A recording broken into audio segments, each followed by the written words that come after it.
శ్రీరామనవమి తేదీపై ఈసారి గందరగోళం నెలకొంది. సీతారాముల కళ్యాణం మార్చి 26 లేక 27న చేయాలనేది హాట్ టాపిక్ గా మారింది. చైత్ర శుక్ల నవమి తిథి 2 రోజులు ఉండటంతో పండగ తేదీపై భిన్నాభిప్రాయాలు వ్యక్తమవుతున్నాయి. ఉత్తర భారతదేశం సహా అయోధ్యలో కూడా మార్చి 26న శ్రీరామనవమి వేడుకలు నిర్వహిస్తున్నారు. తెలుగు రాష్ట్రాల్లో 27న పండుగ చేస్తున్నారు.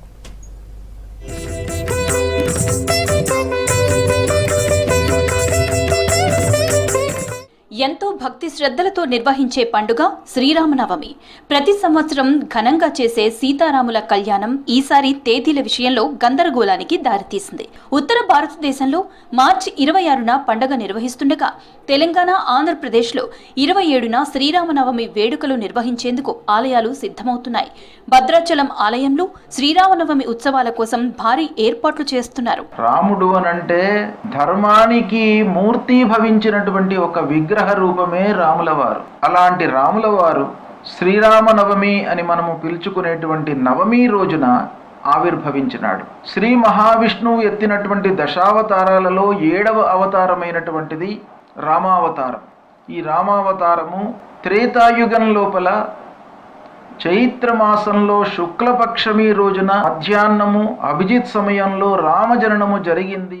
శ్రీరాముడు చైత్ర శుద్ధ నవమి రోజు పునర్వసు నక్షత్రం వేళ కర్కాటక లగ్నం అభిజిత్ ముహూర్తంలో మధ్యాహ్నం 12 గంటల సమయంలో జన్మించారని పురాణాలు చెప్తున్నాయి. దీంతో మార్చి 26న తిథి మధ్యాహ్నం కలిపి వస్తుందని, 27న తిథి కొనసాగి ఉదయం 10 గంటల వరకు ఉందంటున్నారు పండితులు. కానీ భద్రాచలంలో సీతారాముల కళ్యాణం మార్చి 27న, మార్చి 28న పట్టాభిషేకం ఘనంగా జరగనుంది.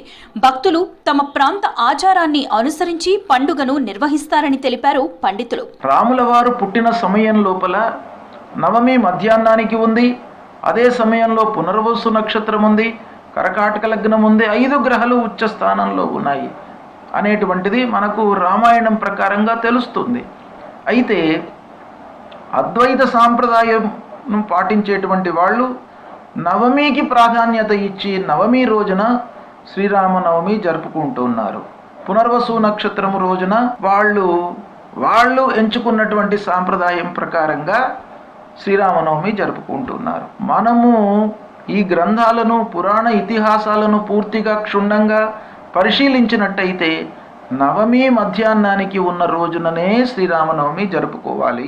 ఒక రాష్ట్రం తిథి ప్రారంభాన్ని పరిగణలోకి తీసుకుంటే మరో రాష్ట్రం సూర్యోదయ సమయానికి ఉన్న తిథిని పాటిస్తారన్నారు పండితులు.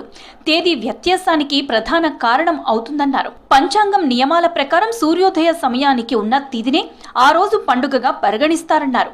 ఒక తిథి 2 రోజులకు ఉంటే కొన్ని ప్రాంతాలు మొదటి రోజు, మరికొన్ని ప్రాంతాలు తర్వాతి రోజున నిర్వహిస్తారని తెలిపారు పండితులు. 26 మార్చ్ 2026 గురువారం రోజున అష్టమి 11:49 వరకు ఉంది. ఆర్ద్ర నక్షత్రం సాయంత్రం 4:19 వరకు ఉంది. ఈ రోజున సూర్యోదయం 6:16, అస్తమయం 6:28. అయితే 12:22 మధ్యాహ్నం అవుతుంది. అంటే ఈ సమయానికి ఏ రోజైతే నవమి ఉంటుందో ఆ రోజే మనము శ్రీరామనవమి మహోత్సవాన్ని, పండుగను జరుపుకోవాలి అనేటువంటిది శాస్త్ర విహితము. వివిధ పంచాంగాలు, ప్రాంతీయ పంచాంగాలు, మొబైల్ యాప్ల లెక్కింపులు, ఆలయాల సాంప్రదాయాల ప్రకారం నిర్ణయాలు మారుతున్నాయంటున్నారు సిద్ధాంతులు.